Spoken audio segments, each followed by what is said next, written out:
અતિથિશ્રીઓ, અહીં ઉપસ્થિત ગ્રામજનો, અહીં પધારેલ શિક્ષકો અને મારા ગુરુજનો અને ભૂલ જેવા ખીલેલા વિદ્યાર્થીઓ, આપ સર્વેને મારા નમસ્કાર.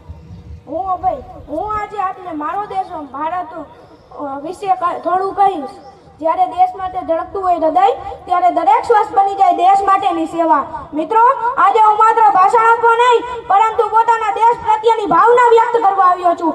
મારો ભારત માત્ર એક દેશ નથી, મારો ભારત એક ગૌરવ છે, એક ભાવના છે અને એક જ ઓળખ છે.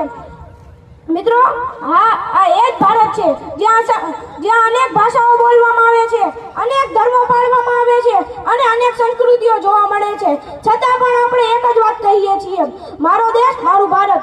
મિત્રો, આઝાદી આપને સહેલાઈથી નથી મળી. ગાંધીજીના સત્ય અને અહિંસાથી લઈને ભગતસિંહના બલિદાન સુધી, સુભાષચંદ્ર બોઝના સાહસથી લઈને સરદાર વલ્લભભાઈ પટેલની એકતાની ભાવના સુધી અસંખ્ય વીરોએ પોતાના જીવનનું બલિદાન આપ્યું છે. તેઓએ પોતાના માટે કંઈ માંગ્યું નથી. તેઓએ માત્ર એક જ સપનું જોયું છે, ભારત માતા આઝાદ બને અને વિશ્વમાં ભારતનું મસ્તક ઊંચું રહે.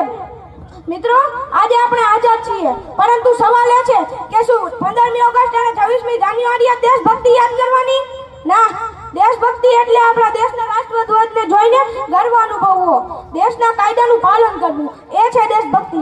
દેશભક્તિ એટલે સરહદ પર સૈનિક બનીને લડવું નહીં, પરંતુ પોતાના જીવનમાં ઈમાનદારીથી ફરજ બજાવવી, એ છે દેશભક્તિ. કચરો રસ્તા પર ન ફેંકવો, વીજળીનો અને પાણીનો બચાવ કરવો, પર્યાવરણનું રક્ષણ કરવું, એ છે દેશભક્તિ. વૃદ્ધોનો આદર કરવો અને જરૂરિયાતમંદ લોકોની મદદ કરવી, એ છે દેશભક્તિ. આ બધું દેશભક્તિ છે. મિત્રો, આપણે યુવાન છીએ, આપણે દેશનું ભવિષ્ય છીએ. આપણે મળીને કરવાનું છે કે આવનારું ભારત કેવું હશે. જો આપણે મહેનત કરીશું, શિક્ષિત બનીશું અને દેશની પ્રગતિમાં યોગદાન આપીશું, તો એ જ આપણા દેશ માટેની સાચી સેવા છે. તો આપણે સંકલ્પ કરીએ કે દેશને માત્ર પ્રેમ નહીં કરીએ, દેશ માટે કંઈક કરી બતાવીશું.